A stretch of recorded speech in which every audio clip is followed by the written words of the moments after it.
The Durham investigation continues to heat up. Today, we're going to take a look at a new filing in the case against Michael Sussman, a former lawyer for the DNC, really Perkins Coie, that reveals that Hillary Clinton and the Clinton campaign were spying on Donald Trump, not just his apartment building, but also the executive office of the presidency. Absolutely horrendous. Donald Trump had been hinting at this for some time, and the corruption just continues to abound. Let's take a look at this motion. You can see this was filed on February 11th out of the United States District Court for the District of Columbia there in D.C. We can see it involves several people. Of course, Durham is the special prosecutor who is bringing the case against Michael Sussman. And you'll notice it's kind of an interesting motion because it says it's the government's motion to inquire about a conflict of interest. And you start to say, well, wait a minute. Well, what does that have to do with anything? We've seen this pop up in other cases on this channel. We do a live show, of course. We'd love it if you subscribed. And so this is a conflict of interest question about this law firm, Latham and Watkins. And so it's saying here that this guy, Michael Sussman, who has been charged with the crime, long story short, lying to the FBI, saying that I have very powerful information that you need to know, but not really being honest about where that information came from. And so that's lying to the government, and so he got charged with the crime. Durham is prosecuting him. He hired this law firm called Latham and Watkins to represent him, but there's a problem. Latham and Watkins has represented some other people who are sort of caught up in this whole thing. And so let's take a look and see if we can break down what is happening here. The government saying here that judge, court, we need to determine whether there is a conflict of interest here, whether this law firm can adequately represent Michael Sussman, the defendant who's been charged with the crime. And so they're submitting this, and they're going to be giving us a little bit more detail about sort of the problem. They're saying, as set forth in further detail, there might be possible conflicts of interest that could arise. We've got the law firm Latham and Watkins. They previously represented other people in the special counsel's investigations whose interests may conflict with the defendant. Okay, so if we back up over here, what happens if Latham is now representing, let's say, this third party here, and so they've got obligations to this third party or second party, and they've also got obligations to Mr. Sussman. And so what happens now if there's a conflict? What happens if Michael Sussman says, oh, no, they're the ones who are guilty, and this party number 2 or party number 3 says, no, Michael Sussman? Well, now they've got the same law firm representing both of them, and so there's a conflict there. What does the law firm have to do? Well, it basically get off both cases, long story short. And so the government is saying, we have to tease out what's happening here, saying that there's been previous representation. We got to make sure we're maintaining professional relationships, or they actually maintain professional relationships that might be problematic. And so they're asking the court to dig into this. And before we get to this conflict, of course, the government's going to have to detail for us a lot of background factual information. Here's what that sounds like. Michael Sussman, of course, is the defendant. There's a 1-count indictment where he is being charged with making materially false statements to the FBI. Lied to the FBI. What happened September 19, 2016, right before the election, less than 2 months before the election, the defendant, a lawyer at a large firm, we're going to learn who that firm is on the next slide, that firm was representing the Clinton campaign. Michael Sussman goes and meets with the FBI. He goes to D.C., sits down with them. He's got these white papers, and he says, FBI, look, I've got these documents, and these documents show that there is a covert communications channel between Donald Trump and Russian Bank One, which, as we're going to see, is Alpha Bank, saying that Trump is illegally communicating with these banks. The indictment alleges the defendant, Sussman, lied in that meeting, lied to the FBI, stated to the general counsel that he was not bringing this information on behalf of any client. Turns out he was. Turns out he was doing it for 2 people, one of whom was Hillary Clinton. In fact, the defendant had assembled and conveyed the allegations to the FBI on at least 2 specific clients' behalf. One, tech executive number 1, a U.S.-based internet company, which we're going to review, and number 2, the Clinton campaign. You can see that here. And so what is happening here? Let's start a new slide with a diagram. We've got the FBI general counsel. They're saying this is where this all started. There was a meeting where Michael Sussman lied to the FBI, said, well, we've got this information that Donald Trump is illegally communicating with these Russians over at Alpha Bank. And so right now, the FBI is sitting here believing that this is it, right? It's just Michael Sussman, just a real nice guy who's just bringing us this information. That's the extent of it. They say, do you have any conflicts of interest? Is this information reliable? Can you authenticate it? Blah, blah, blah. He says, yep, it's just me. Turns out that's not true. Sussman is a lawyer over at Perkins Coie. Perkins Coie is working with this guy, Rodney Joffrey, who is tech executive number 1. He is running a DNS company. We're going to learn a little bit more about that in a second. Michael Sussman is also representing, through Perkins Coie, Hillary Clinton. Perkins Coie is the law firm for her campaign, one of them. We also have Mark Elias, who is the chief liaison, basically legal counsel for Hillary Clinton, who at that time is also working for Perkins Coie. So Michael Sussman's working for Coie, Hillary Clinton has a relationship with Coie, Rodney Joffrey has a relationship with Coie. All of these people are working to stop Donald Trump, I mean, essentially. And so as we're going to learn, there was a lot of activity involved with Perkins Coie, with an organization called Fusion GPS, which was hired by Perkins Coie, which helped create this Steele dossier, which created a whole new set of allegations and was used as justification in order to get certain actions done through the legal process. And so you can see a lot of activity here. In fact, it was not just Michael Sussman going to the FBI. He was doing this on behalf of his law firm and many other people involved. There was a big sort of scheme, a conspiracy to go after Donald Trump. Paragraph 3 from this new filing says, the defendant's billing records. Okay, so Michael Sussman here is the defendant. He repeatedly billed the Clinton campaign. Okay, so as he was going to the FBI and reporting all of this, he's going back and sending a bill to Hillary. He's saying, well, I spent 3 hours on this, I drafted this up, I went over there, you got to pay me for all this work, right? Hourly billing. And so he's explaining in there, I'm actually going over to the FBI and talking about Russian Bank 1, which as we know now is Alpha Bank. In compiling and disseminating these allegations, the defendant and tech executive number 1 also met and communicated with another law partner at law firm 1 who was serving as general counsel to the Clinton campaign. That is Mark Elias, campaign lawyer 1. So now we can see that Sussman, who works for Perkins Coie at the time, is also working with Mark Elias, who's serving as general counsel to Hillary. And so the chain is just being fleshed out, we can see. This information is terrible. It's extremely biased because it is being proffered forward directly on behalf of an oppositional campaign. Paragraph 4 says, the indictment against Sussman also says that beginning in July 2016, tech executive number 1, this guy, Joffrey, had worked with the defendant, which is Sussman, and a U.S. investigative firm retained by law firm 1. Okay, that is Fusion GPS. This is a tech company. So Joffrey, Fusion GPS was hired by Perkins Coie, which is where the lawyers were working. We had cyber researchers, we had employees at multiple internet companies. They assembled purported data and white papers. Multiple people gathering all of this data. In connection with these efforts, Joffrey, tech exec number 1, exploited his access to non-public and proprietary internet data. Okay, stuff that is not regularly available. You cannot go and find this information. He's in a position of power. He's got access to privileged data, and he's going to be using it against his political opponents. Tech executive number 1 enlisted the assistance of researchers at a U.S.-based university. The U.S.-based university were gobbling up internet data. Why? They had a cybersecurity contract with the federal government, using government funds to go gobble up data. They have a contract with a U.S.-based university giving them sensitive data. Tech executive number 1 goes through this contract and asks these researchers to, quote, mine internet data, to, quote, establish an inference and create a narrative tying then-candidate Trump to Russia. We're going to use our extra computing power and access to invent an inference and a narrative. In doing so, executive number 1, Joffrey, said that he was seeking to please certain, quote, VIPs, referring to individuals at Perkins Coie Law Firm 1 and the Clinton campaign. Okay, so Rodney is just somebody who just wants to go to the cocktail parties.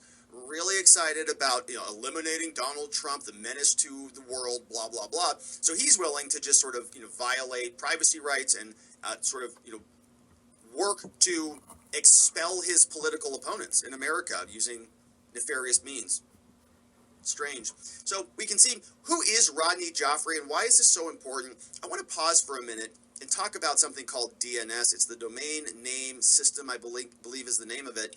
And we're not going to go deep technical on this, but it's important to understand what's happening here before we see exactly how Hillary Clinton and Joffrey and Mark Elias and Sussman and many others, a part of this anti-Trump cabal, were exploiting the internet and their power and their privilege in order to eliminate their opponent.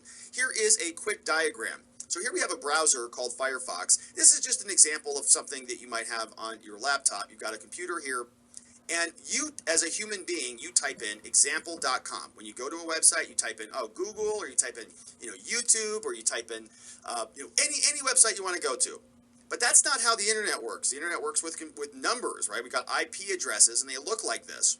And so what DNS does is it is a translation device. You send over Amazon.com, it sends back the actual web address that the computer understands, because we don't understand and memorize these numbers, and so it translates it. It's like Google Translate. And then your computer says, oh, okay, I see. I need to go to 12.45.56.67 if I want to get to example.com. And so then your computer will send you over to the actual address, and then your computer will set up a conversation with the web server. Got it? Pretty simple stuff. And so now we can see what was happening with Donald Trump. Well, that guy, Joffrey, tech exec number one, and the rest of the Clinton campaign were accessing this portion of the transfer. They were able to commandeer this data, this information. So basically anything coming out of certain locations, as we're going to see, were sort of being commandeered at the base layer. You can see all of the traffic because it's happening at such a fundamental level. It's catching everything. All right, so what's happening here? We've got Hillary Clinton, who is a Donald Trump opponent. In paragraph 5, we see the government is saying that their evidence is going to establish that they exploited the DNS internet system. And they were focusing on a couple different locations. One particular healthcare provider. So we want to see what is coming out and what is being translated there, and they're capturing all of that data. Number 2, shocking, Trump Tower. Okay, all of the data coming out of there. They want Donald Trump's Central Park West apartment building. You can see that here. And then the most shocking of all is the executive office of the President of the United States. Okay, he's president.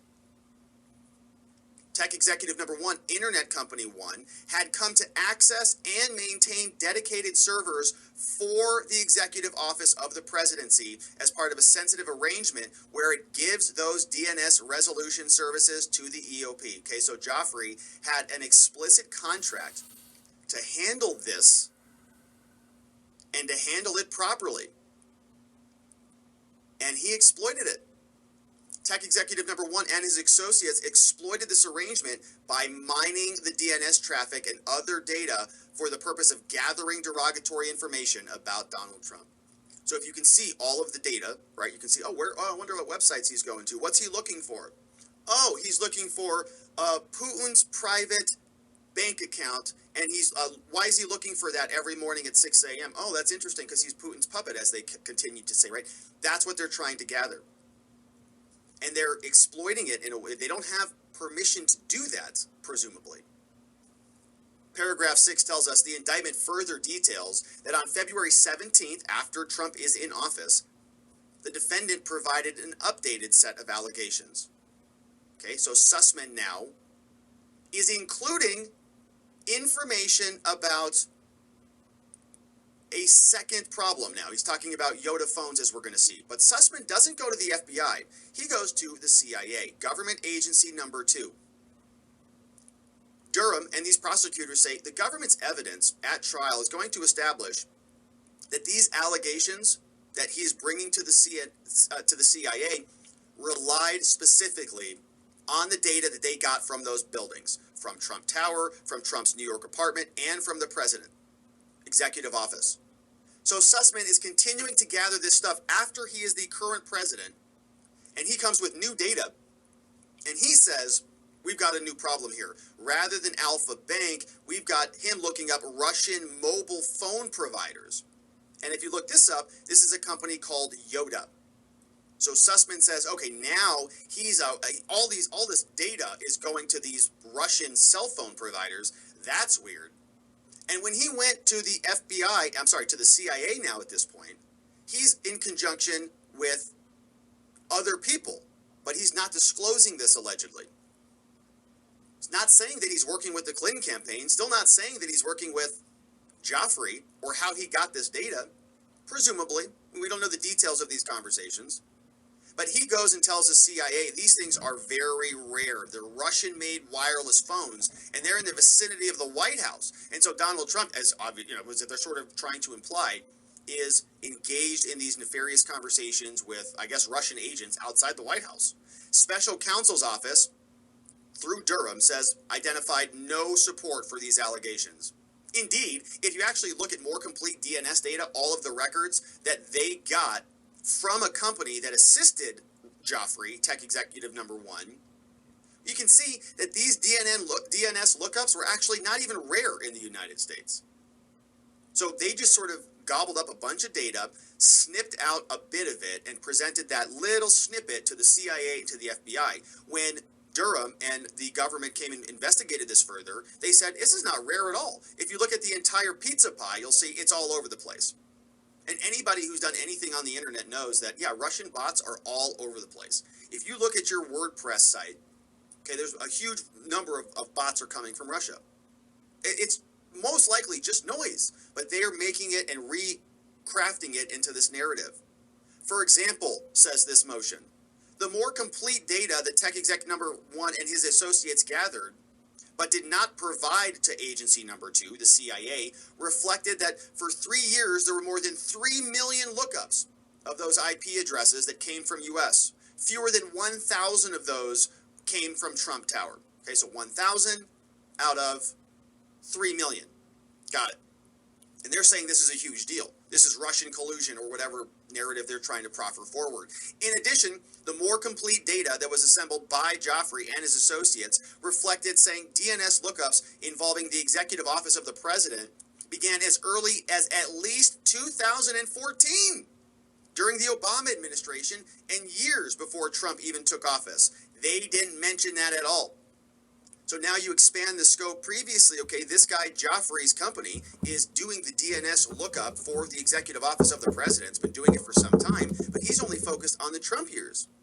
But if you look beyond that, towards the Obama years, yeah, you're going to see the same noise, right? The same activity. But he's not going to show you that, so he's sort of lying by omission in order to get the CIA and the FBI to do stuff.